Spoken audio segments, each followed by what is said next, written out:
This is the Philosopher King 2.0. Take a look at this 2009 newspaper clipping. This really happened. Granted, it may have been a joke, but personally I don't think it was. You may have trouble believing that there are people that stupid out there, but I have met a fair number of them. At its heart, this notion that hunting should be abandoned since you can get meat made in stores is the same disconnect we see writ large. Let's break it down. There's an element of simple ignorance, right? This person does not know where the meat in the stores actually comes from. There's an element of moral superiority, right? This could very well have been our first Karen.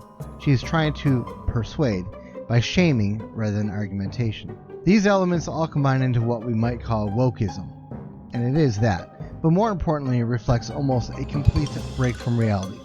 World politics has really boiled down to two groups of people, those who align with reality versus those who have no conception of it. It is no longer left versus right. It is realists versus those who live in fantasy land. And this video isn't about politics so much as it is encouraging my viewers to come to grips with the real world. Just because you want something to be a certain way, it doesn't mean the real world operates that way. And the further away from reality that you get, the more invitations to pain and suffering you send out. There's the pain of your own disappointment, but also the pain you inflict on others. For example, as recently as 2018 and 2020, putatively, the Democrats held sway. The people voting against them now are the ones that put them into office yesterday, knowing full well what the Democrats were going to do if they were elected. What did they expect? Well, let's look at what they got.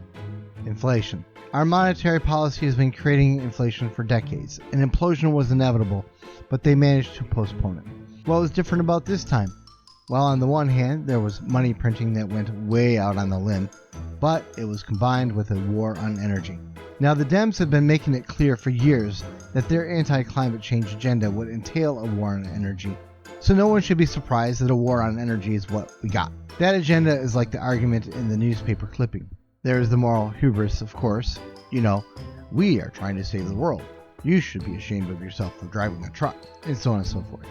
Then there is the element of ignorance. Until recently, apparently people were not aware that the prices of our goods and services include the cost of production, shipping, and other energy-dependent activities.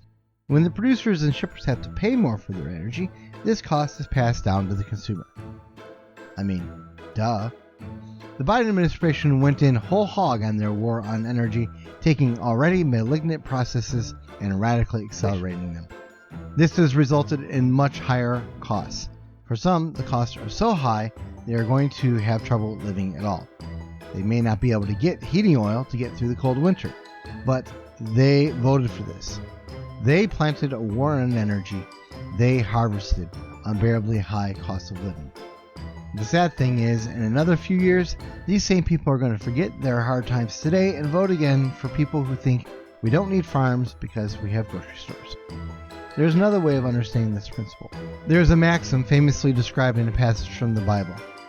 A man reaps what he sows. If you plant corn and expect to harvest wheat, you are an idiot. If you restrict energy and expect low prices, you are an idiot. You may as well think you can plant an apple seed and get a cucumber. If you would be a philosopher king, you will not set yourself up against reality. Instead, you will align yourself with it. For example, if you want to harvest success, you need to plant hard work. If you want to harvest a stable and happy relationship with a woman, you will not plant sleeping around willy-nilly. You will reap what you sow, always. We live in a world that is increasingly based on mass delusion, even self-delusion. People who think you can reap something other than the things you've sown.